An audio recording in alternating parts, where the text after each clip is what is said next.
Jai Hind and welcome viewers to this special session of Contemporary Thirst dedicated to United Nations designated International Migrants Day powered by GrowthMart UPSC. Viewers, in this particular session, in our today's talk, we will be taking a 360-degree view around the concept of migrants. Though we will be going in an organized manner, we will be discussing our topics into the four parts. These parts are, the first one will be the background and introduction to migrants. Background and introduction of migrants. Our second point of discussion will be the nexus between migrants and sustainable development goals. Migrants and sustainable development goals. Our third point of discussion will be the nexus of COVID-19 crisis and migrants.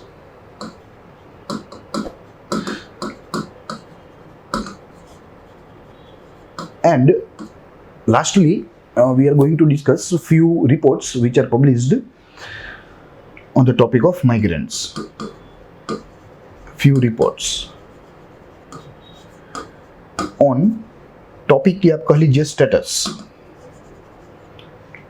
of migrants. So under this four heading, we are going to discuss the entire concept of migrants. We will start from the background. देखिए, अगर इसकी पार्श्वभूमि की बात करें, इसकी पूर्व भूमिका की बात करें, तो हमें एटिमोलॉजी से शुरू करना होगा. जो शब्द का विज्ञान होता है वहां से कि माइग्रेंट शब्द जो है वो दरअसल कहां से आया. तो actually it came from A Latin language, और माइग्रेंट्स का जो रूप है वो दरअसल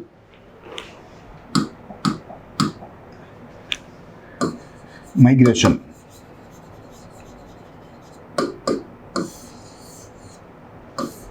माइग्रेशन से वो हुआ migrant. The one who travels from one place to the other will be termed as a migrant. Migrant can be anyone. It can be a bird, it can be an animal, it can be human. Though our today's talk will be limited to the concept of human migrants. We are not going to discuss zoology, we are not going to discuss animals and birds migrant, but it can be anyone. See, first of all, it was started, the word actually was used initially for birds, for animals. But in the late 17th century, the word was started using for the humans as well. It can be anyone.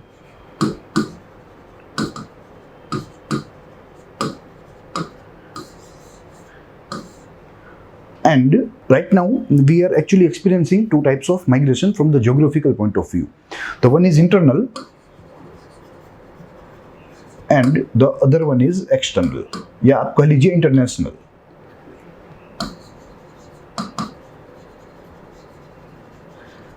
According to various reports, there are total 272 million migrants. 272 million migrants. I'm talking about the international figure, which means roughly 27 crore migrants have traveled from one place to the another in search of livelihood, in search of employment, in search of good quality of life, in search of good climate, etc. Reason can be anyone, but they have traveled, that is truth.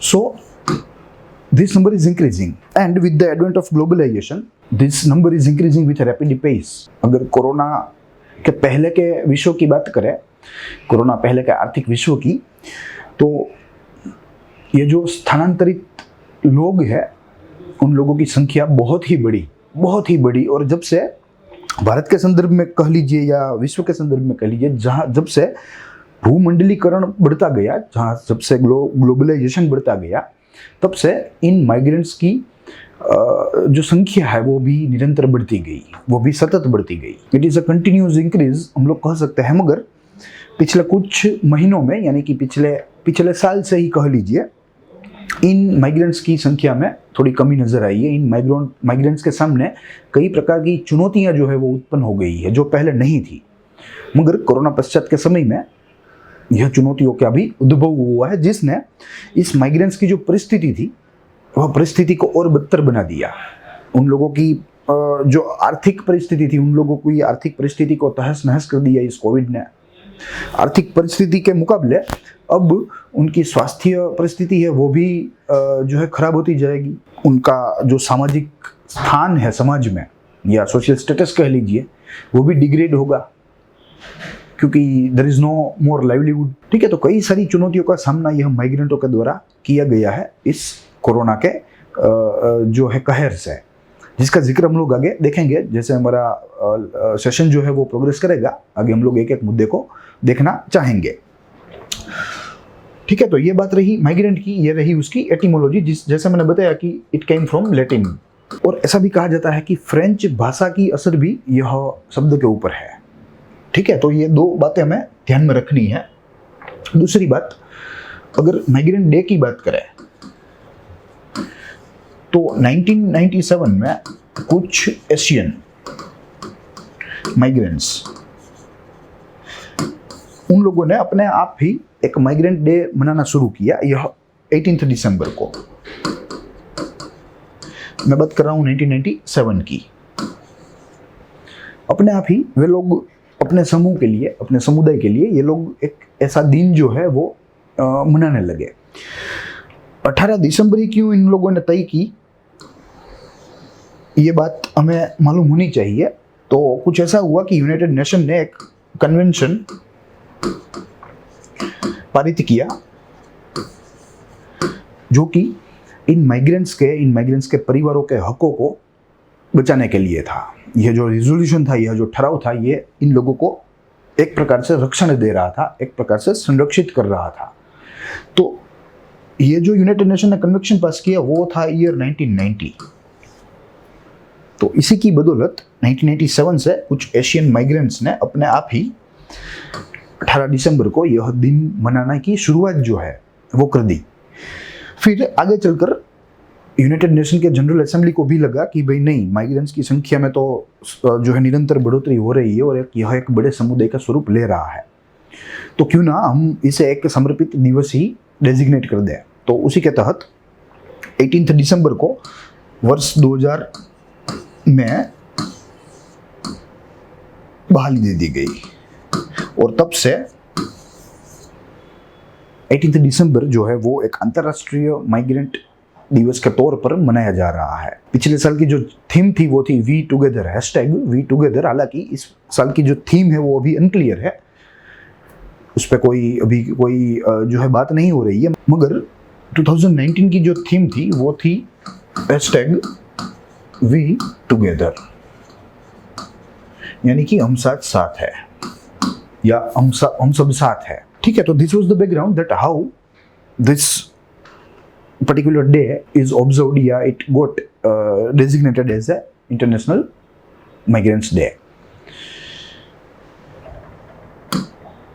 देखिए, migration के कई कारण हो सकते हैं, और आज के दिन तो माइग्रेशन जो है वो एक अलग प्रकार की एक जो है प्रक्रिया बनता जा रहा है, जिसमें सिर्फ आर्थिक कारण ही दोषी नहीं है, मगर आर्थिक के साथ साथ सामाजिक कारण कह लीजिए, सांस्कृतिक कारण कह लीजिए, राजनीतिक कारण कह लीजिए, भौगोलिक या पारिवारिक कारण कह लीजिए आप।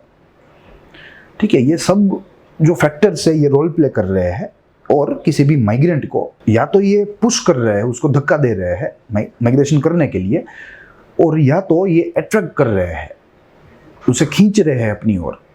ठीक है, तो there are 2 types of factor, ये हमने देखा था माइग्रेशन का, और ये एक बहुत ही बेसिक कॉन्सेप्ट है जिसे पुश फैक्टर और पुल फैक्टर्स कहा जाता है। पुश फैक्टर ऐसा जो कोई व्यक्ति विशेष को एक पर्टिकुलर जगह से दूर जाने के लिए मजबूर करे, जैसे पानी नहीं होना, इलेक्ट्रिसिटी नहीं होना, बेसिक कोई फैसिलिटी जो है वो नहीं होना, ठीक है, तो this are kind of push factors, they will push any person to migrate at another place.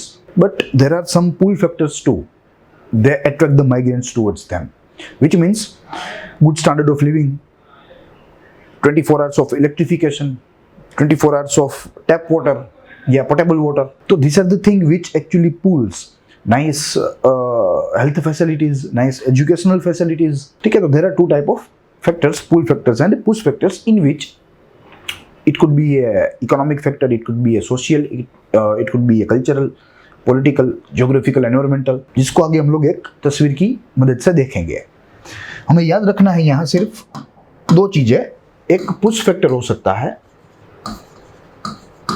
जो माइग्रेंट को मजबूर करे, उसको धक्का दे, माइग्रेशन करने के लिए मजबूर करे, और एक होते हैं पुल फैक्टर्स जो माइग्रेंट्स को अपनी तरफ खींचते हैं, अट्रैक्ट करते हैं कि भाई आप वो अपनी जगह छोड़कर यहाँ आ जाओ। और ये जो फैक्टर है वो कहता है कि ये तुम ये जगह छोड़ दो क्योंकि यहाँ कुछ नहीं है। आगे अगर हम इसका बाइफर्केशन देखें तो हमें मालूम पड़ेगा, देखिए एक बाजू पुश फैक्टर है, they are on the left side, and pull factors they are on the right. देखिए unemployment, it's a sort of push factor. बेरोजगारी, अगर किसी भी प्रदेश में बेरोजगारी होगी तो वहाँ की प्रजा जो है उसको मजबूरी में दूसरी कोई जगह पर जो है पलायन करना पड़ेगा या माइग्रेट करना पड़ेगा। और पुल फैक्टर में potential for employment, yes urban area में रोजगारी की तकें रहती है, लाइवलीहुड्स की जो अपॉर्चुनिटीज है वो इमेंस रूप से रहती है, आई एम सॉरी। मगर यहाँ अगर रूरल एरिया की बात करें तो देयर इज अनएम्प्लॉयमेंट। तो रूरल एरिया की अनएम्प्लॉयमेंट किसी भी व्यक्ति विशेष को पलायन करने के लिए मजबूर करेगी। वहीं अर्बन एरिया की असीमित रोजगारों की तकें किसी भी व्यक्ति विशेष को अपनी तरफ खींचेगी, तो it will become pull and unemployment will become push. उसके बाद लैक ऑफ सर्विसेज और amenities, yes, lack of basic amenities और वहीं बेटर सर्विस प्रोविजन। हम लोग इसे रूरल और अर्बन एरिया के संदर्भ में देख सकते हैं, क्योंकि कई सारे ऐसे मुद्दे हैं जो अर्बन एरिया में हाजिर होते हैं, अच्छे होते हैं, अच्छी गुणवत्ता के होते हैं, वहीं रूरल एरिया में उसकी जो क्वालिटी है वो थोड़ी कम होती है। इनफैक्ट कई जगहों पर यह सुविधाएं जो है 100% नहीं मिलती। Poor safety and security, A safer atmosphere. अगर यहां देखें तो कश्मीरी मंडित,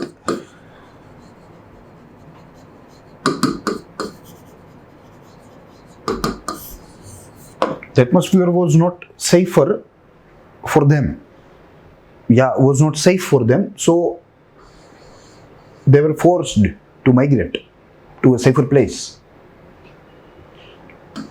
वहीं जो जिस जगह का वातावरण अच्छा होगा, शांत होगा, सुरक्षित होगा, वह जगह इन लोगों को खींचेगी।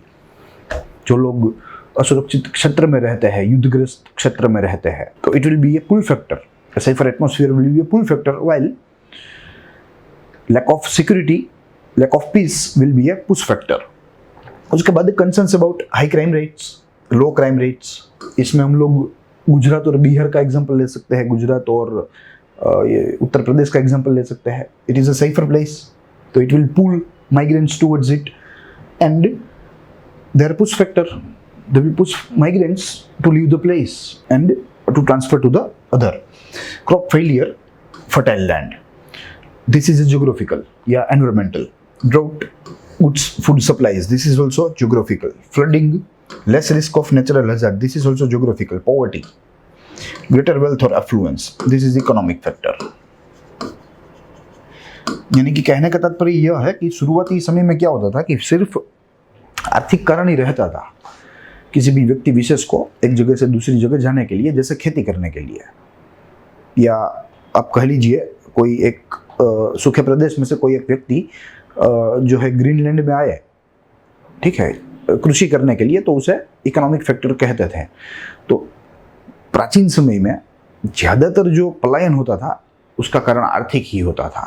मगर आज ऐसा नहीं है। आज कई सारे ऐसे कारण है जो आर्थिक से भिन्न है मगर ज़रूरी है, और उसी की वजह से भी पलायन हो सकता है, पलायन होता रहता है। War, political security, a more attractive climate and a more quality of life. ठीक है, तो ये सब पुल फैक्टर्स हुए जो किसी भी माइग्रेंट को अपनी तरफ खींचेंगे, और and the list on the left side way ऐसे फैक्टर्स हैं जो कि किसी भी माइग्रेंट को मजबूर करेंगे। देखते हैं अब हमें माइग्रेंट्स और एसडीजी का जो नेक्सस है वो देखना है। यहाँ इंग्लिश और हिंदी दोनों में है, मगर हम लोग इंग्लिश का रेफरेंस लेंगे और कम्युनिकेट हिंदी में करेंगे। देखते हैं the 2030 agenda with the core principle leave no one behind including migrants. Yes, अगर हम सभी वर्गों के बारे में देखते हैं तो हमें माइग्रेंट के बारे में भी देखना होगा। माइग्रेंट को भी मेन स्ट्रीम जो हमारी सोसाइटी है उसमें शामिल करना होगा।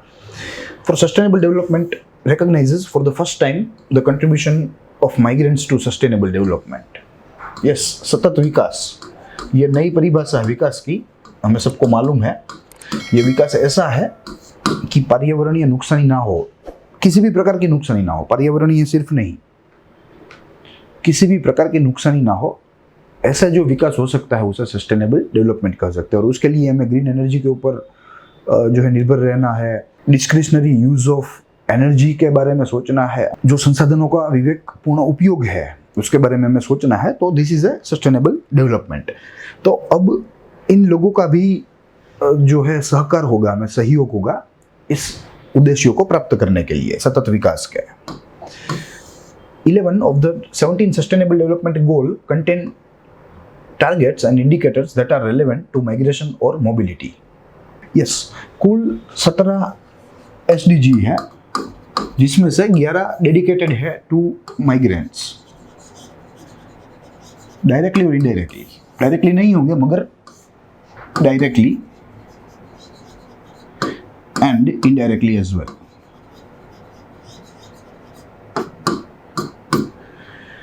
तो कहने का तात्पर्य यह है कि माइग्रेंट्स की अहम भूमिका है इस पूरे जो है आर्थिक विश्व में और इस भूमंडलीकरण के युग में। तो हमें उन लोगों को साथ लेकर चलना होगा, और इसीलिए हमारे जो सतत विकास के लक्ष्यांक है उसमें भी 17 में से 11 में प्रत्यक्ष रूप से या परोक्ष रूप से माइग्रेंट्स को प्रोत्साहन दिया गया है, उसको मदद की गई है। Sustainable development goals central reference to migration is made in target 10.7. Yes, it is a specific name of the goal 10.7 to facilitate orderly, safe, regular and responsible migration and mobility of people, including through the implementation of planned and well managed migration policies. Yes, यानी कि सरकारों को appeal की गई है, authorities को, अलग अलग राष्ट्रों की, कि उन लोगों को माइग्रेंट्स को समर्पित एक अच्छा कानून बनाना चाहिए, जिसकी बदौलत यह माइग्रेंट्स की रक्षा हो, यह माइग्रेंट्स को कोई दिक्कत जीवन जीने में ना आए। ठीक है, मगर यहाँ हमारे देश में अगर बात करें तो there is absence of any such kind of policy. और इतना ही नहीं, जब हमने लॉकडाउन किया हमारी सरकार ने जो डिसीजन लिया था अमिड पैंडेमिक, तो उसमें भी हम लोग माइग्रेंट्स को भूल गए थे। ठीक है, उसमें पीएमओ हरकत में था, होम मिनिस्ट्री हरकत में थी वह पूरी की पूरी लॉकडाउन की प्रक्रिया में, मगर वे लोग भूल गए थे। इनफैक्ट लेबर मिनिस्ट्री ने भी इन्फॉर्म नहीं किया कि भाई माइग्रेंट्स का क्या होगा अगर आप लोग रातों रात बंद कर देंगे। Then what will migrants do who are very far from them home, approximately thousands of kilometres. ठीक है, तो यहाँ एक पॉलिसी बनाने की, उसको इम्प्लीमेंट करने की, और उस पॉलिसी से, उस नीति से माइग्रेंट्स की रक्षा करने की बात यहाँ की गई है। So this was the scenario. हमें याद रखना है 10.7 is a specific goal dedicated to migrants, and 11 out of 17 sustainable development goals are directly or indirectly dedicated to migrants. देखते हैं COVID crisis and internal migrants. According to the World Bank report, COVID-19 crisis through a migration lens. Yes, it's a name of a report. Nationwide lockdown in India due to COVID-19 has impacted nearly 40 million internal migrants. 40 million, यानी कि 4 करोड़। जो हमने बात की, ठीक है, जब सरकार ने अपना निर्णय लिया लॉकडाउन के ऊपर, लॉकडाउन की घोषणा जब की गई, तब उन लोगों को मालूम ही नहीं था, या आप कह लीजिए कि वे लोग भूल गए थे कि हमारे देश में इतने सारे माइग्रेंट्स हैं और वे अपना घर छोड़कर, अपने घर से हजारों माइल दूर कहीं काम कर रहे हैं, वो भी ऑन अ डेली बेसिस काम कर रहे हैं। तो उन लोगों का हम लोग क्या करेंगे? They actually forgot the whole group of migrants. उसके बाद around 60,000 moved from urban centers to rural areas of origin in the span of few days. Yes, जैसे मैंने बताया कि they are living or they are working on a daily wage.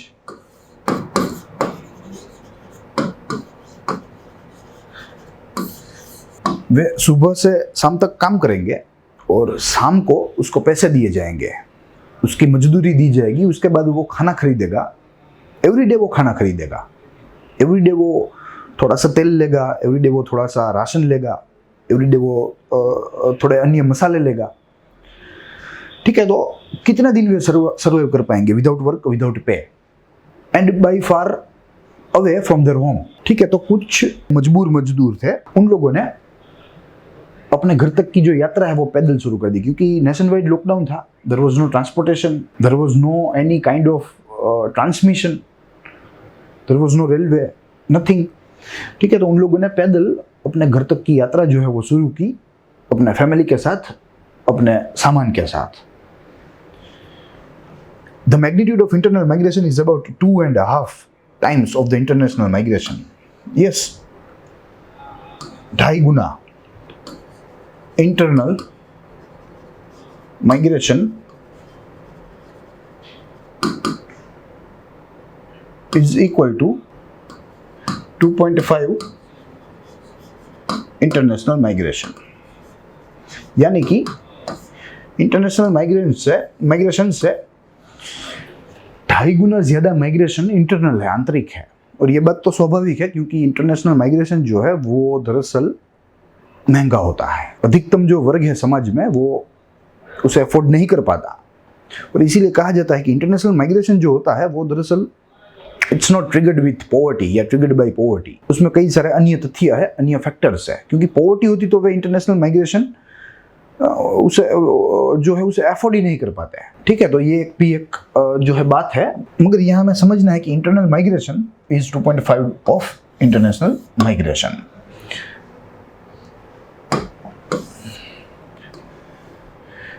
Internal migrants have faced issues in health service, food, cash transfer and other social program. Yes, health implications आने लगे, और food भी they were running short of food, they were running short of cash and other social programs। यानी कि जो अन्य जो सामाजिक कार्यक्रम भी थे, वो कार्यक्रमों में भी जो है इन लोगों को दूर रखा गया, इन लोगों को बाहर रखा गया।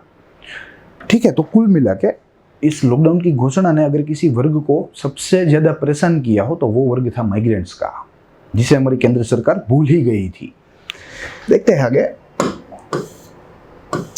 They are vulnerable to the loss of employment and wages during an economic crisis. Yes, उन लोगों की परिस्थिति और ज्यादा खराब होती गई, उन लोगों की दशा जो है वो दुर्दशा में तब्दील होती गई। Lockdowns in the labor camp and dormitories would increase the risk of contagion among migrant worker. Yes, संक्रमण का डर जो है,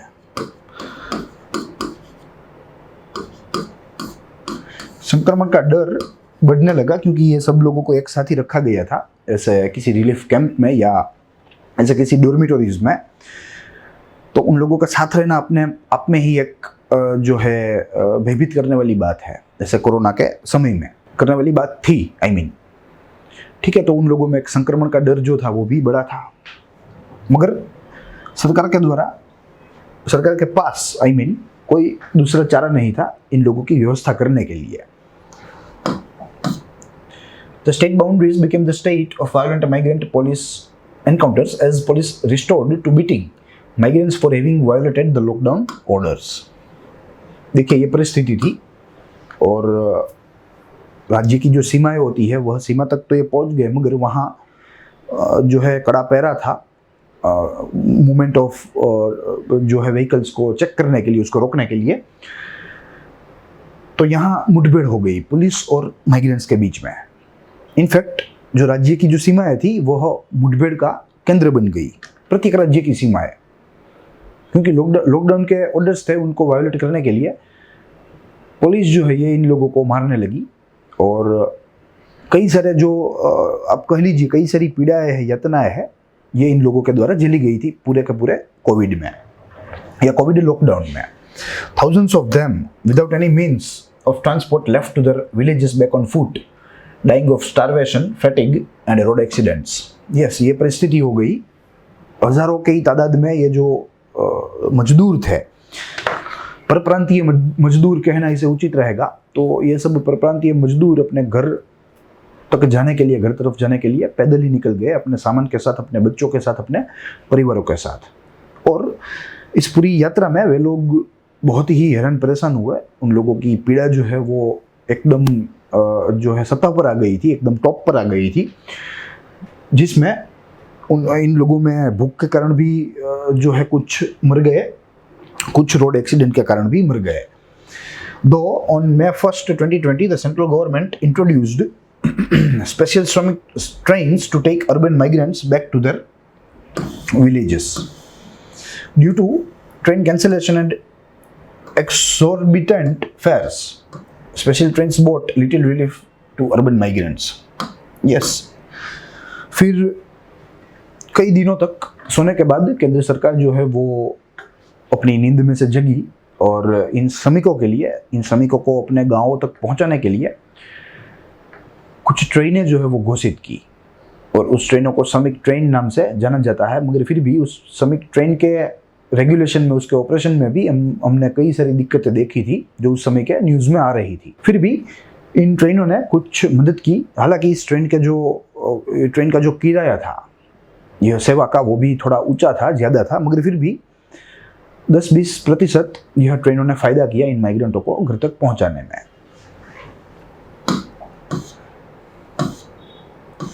यस, तो यहाँ तक हमने दो मुद्दों पर बात की। एक हमने बात की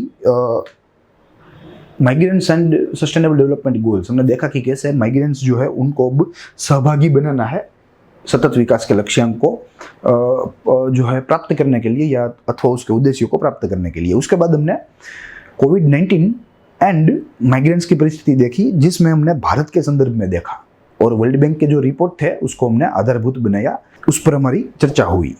अब आगे हम लोग कुछ अहवालों को देखना चाहेंगे, जिसमें सर्वप्रथम अहवाल जो है वो है वर्ल्ड माइग्रेशन रिपोर्ट, जो कि 2019 का है, और उसके बारे में थोड़ा देखेंगे, उसके फाइंडिंग्स देखेंगे। और उसके बाद जो ILO के द्वारा 2019 में रिपोर्ट आया था, उसके भी कुछ हमारे पास इन्फोग्राफ्स है जिसका जिक्र करेंगे। देखते हैं। देखिए, the world migration report is published every 2 year by international organisation of migration. यह एक अंतरराष्ट्रीय संगठन है जो कि माइग्रेशन के ऊपर काम करता है, देखता है, ट्रैक करता है, ट्रेस करता है कितने लोग कहाँ से कहाँ जा रहे हैं, कौन कौन सी एज ग्रुप वाले जा रहे हैं, कौन से देश में से सबसे ज़्यादा जा रहे हैं, कौन से देश में ज़्यादा आ रहे हैं, ठीक है, इत्यादि चीज़ों की बातें जो है यह रिपोर्ट करता है, जिससे हमें वर्तमान जो परिस्थिति है वो सुस्पष्ट होगी। World Migration Report 2020, the report was released in November 2019. It is the 10th report in the series. यह 10वीं आवृत्ति है यह पूरे अहवाल की, जिसको हम लोग आधार बनाएंगे और अपना अभ्यास करेंगे। देखिए, 3 रीजन मुख्य रूप से दिए गए हैं माइग्रेशन के। The first one is economic condition, आर्थिक परिस्थिति। दूसरा ऑनगोइंग कॉन्फ्लिक्ट, तो ये इकोनॉमी नहीं हुआ, ये इकोनॉमी हुआ। और तीसरा impact of climate and weather, तो ये भी इकोनॉमी नहीं हुआ, ये हुआ एनवायरमेंटल या जियोग्राफिकल। ठीक है, जो हमने शुरुआत में बात की थी कि आज दिन ऐसा नहीं है कि सिर्फ आर्थिक कारण ही मजबूर कर सकते हैं किसी को, या आर्थिक कारण ही किसी को आकर्षित कर सकते हैं।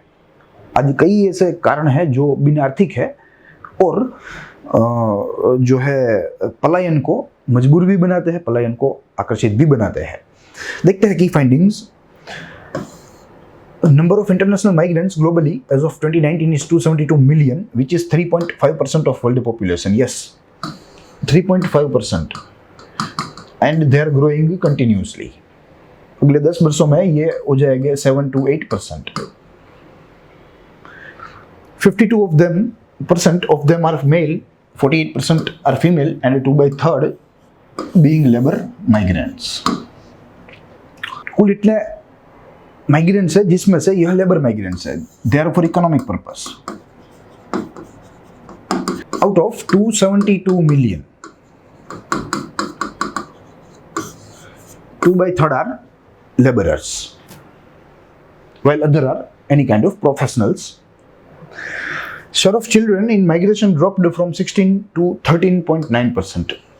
This is a positive news and it should be dropped further.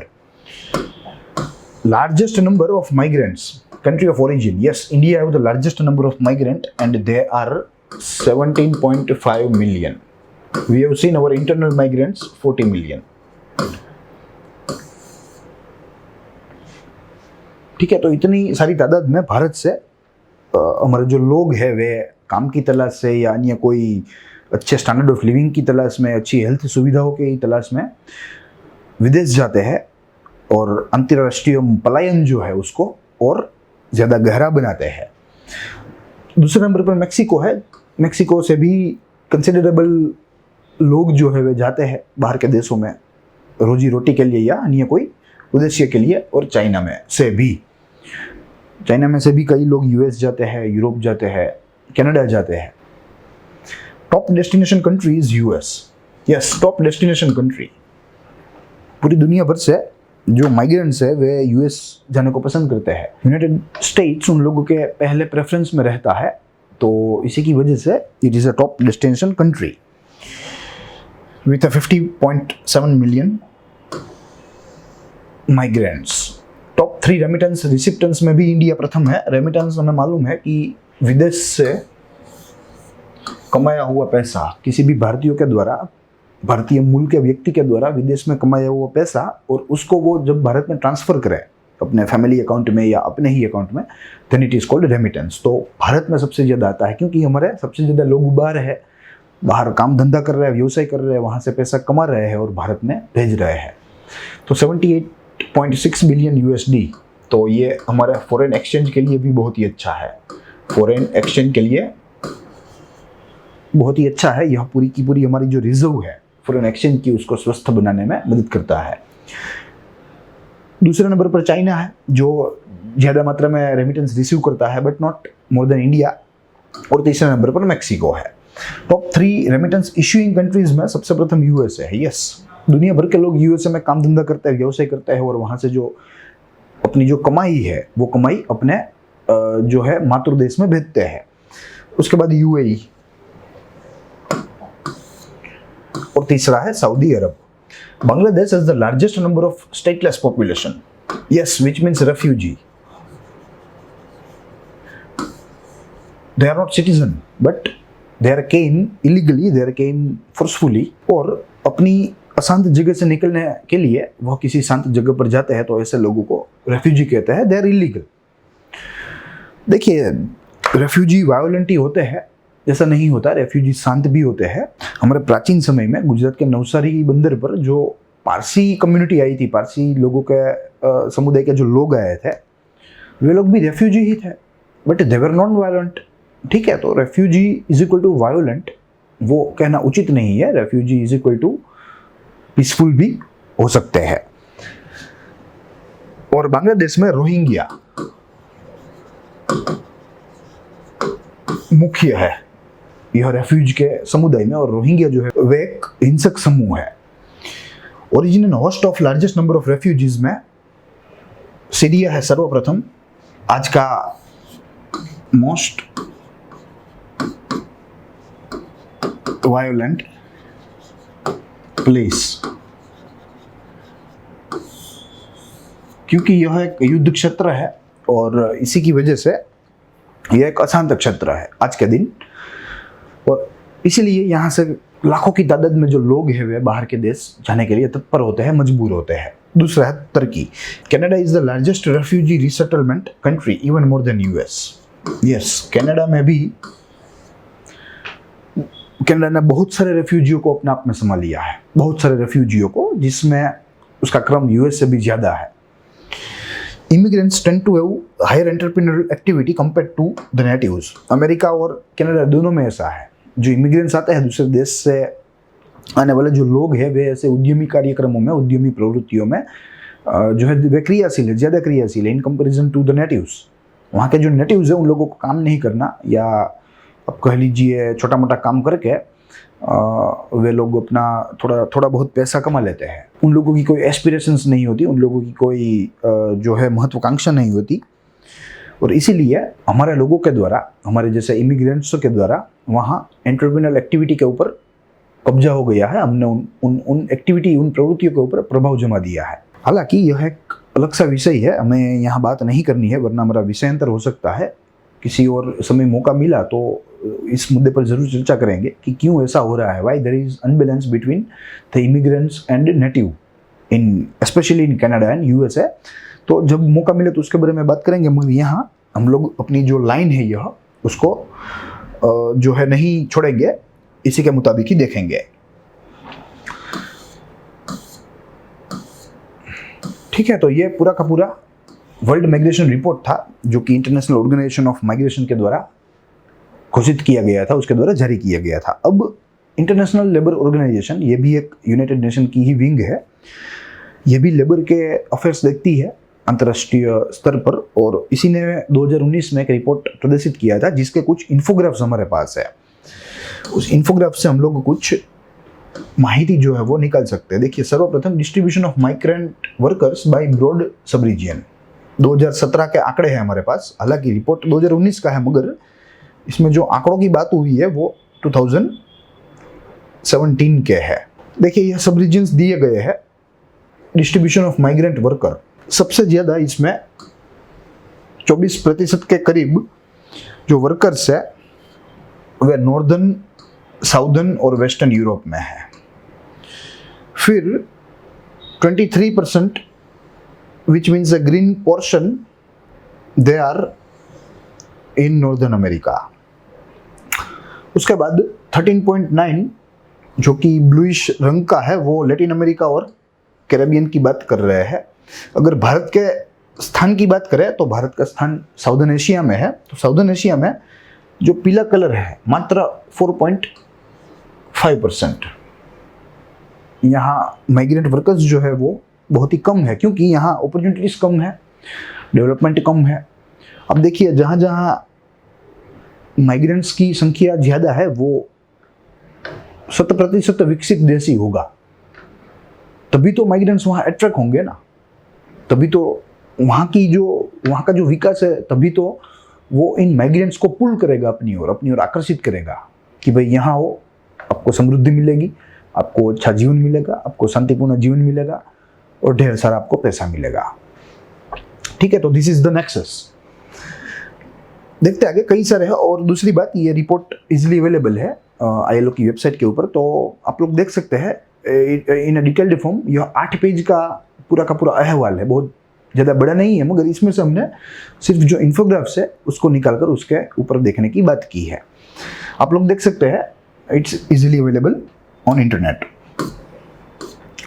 देखिए, global distribution of migrant worker by age group and sex, यहाँ ऑल की बात हुई है और इसमें भी ब्लू कलर एज ग्रुप कर दी गई है, 15 to 24, 25 to 64 for orange and grey colour for 65+। देखिए, यहाँ ऑल है, ऑल में से वर्किंग जो ग्रुप है उसकी संख्या ज़्यादा है, ये तो स्वाभाविक सी बात है। इस वर्किंग ग्रुप के साथ ही उसके बच्चे भी रहेंगे और उसके माँ बाप भी रहेंगे, तो पूरा फैमिली रहेगा। भले एक जन ही काम करता हो उसमें से या 2 जन ही काम करता हो, मगर माइग्रेंट पूरा फैमिली करेगा। अगर मेल की बात करें तो 86.7% are in working age, 8.3 belongs to 15 to 24 years and 5% belong to 65 years or more. And in female also, 86.3% are working age female, 8.3% are below working age and 5.4% are above beyond working age. So this is the scenario. उसके बाद का जो इन्फोग्राफ देखें तो यहाँ global distribution of migrant worker हुआ है according to sex, यानी कि मेल फीमेल की बात हुई है, तो बट ऑब्वियस है मेल थोड़े ज़्यादा होंगे, they are 58.4% and on the other side females make up to 41.6%, यानी कि थोड़ा सा कम। और थोड़े ही वर्षों में अगर वुमेन एम्पावरमेंट की जो प्रक्रिया है वो ऐसे ही चलती रही तो it will B equal in a very near future. Yes, अब देखिए यह आज का लास्ट इन्फोग्राफ है, global estimate of the stock of international migrants and migrant worker. देखिए यह पूरा स्टॉक है, कितने माइग्रेंट्स है टोटल, 258 मिलियन। यहां हमें सिर्फ समझना है ये जो आंकड़े है, ये जो माहिती है ये थोड़ी पुरानी है, तो इसीलिए हम लोग यह आंकड़े के ऊपर ज़्यादा बल नहीं देंगे, मगर ये जो डिस्ट्रीब्यूशन है उसको देखने का प्रयास करेंगे। उसमें से 15+ एज ग्रुप वाले 234 मिलियन है, और जो ओरिजिनल वर्कर्स है वो ready to work they are 164 million. ठीक है, तो 164 और 258 मिलियन, इन दोनों के बीच का जो डिफरेंस है वो होगा इस वर्कर्स के फैमिली का। जो फैमिली इन माइग्रेंट वर्करों के साथ पलायन होता है, ये डिफरेंस उनका रहेगा। ठीक है, कुल इतने पलायन हुए 258 मिलियन, उसमें से 15 वर्ष से ज़्यादा के 234 मिलियन है, और उसमें से भी जो 164 मिलियन है वो ही सिर्फ वर्कर है, यानी कि इन दोनों का डिफरेंस जो है वो रहेगा अबव एज वाले, जो कि अब काम नहीं कर सकेंगे। This is the full stock, 258 million is a full stock of migrant. उसमें से 15+ के माइग्रेंट कुछ कम होंगे, और उसमें से जो ओरिजिनली माइग्रेंट वर्कर्स है वो रेडी टू वर्क वो भी कम होंगे। So this were the infographs which were actually presented by International Labour Organization in its report in the year 2019। तो आज के इस पूरे सेशन में हमने माइग्रेंट्स के बारे में देखा, उनकी परिस्थिति देखी, माइग्रेंट डे का बैकग्राउंड देखा, उसके अलावा माइग्रेंट शब्द का उद्भव देखा, उसके बाद नेक्सस देखा। हमने 2 नेक्सस देखे आज के इस पूरे उपाख्यान में, जिसमें प्रथम नेक्सस था वो था माइग्रेंट और सस्टेनेबल डेवलपमेंट गोल्स का, और दूसरा नेक्सस था माइग्रेंट और कोविड-19 पेंडेमिक के क्राइसिस का। ठीक है, फिर आगे हमने कुछ अहवाल देखे, जिसमें सर्वप्रथम हमने वर्ल्ड माइग्रेशन रिपोर्ट देखा 2019 का, और उसके बाद इंटरनेशनल लेबर ऑर्गेनाइजेशन का रिपोर्ट देखा 2019 का। आई होप कि आपको मज़ा आया होगा, और हमने भी माइग्रेंट के बारे में समझने की थोड़ी आपको कोशिश की है। आई होप कि यह जो पूरा लेक्चर है वो आपके लिए आनंदमय रहे। अगले कंटेम्प्रेरी थ्रस्ट के सेशन में मिलेंगे अगले अभ्यास के साथ, अगले अवसर के साथ। तो तब तक के लिए देखते रहिए ग्रोथ पॉइंट यूपीएससी। स्वस्थ रहिए, खुश रहिए।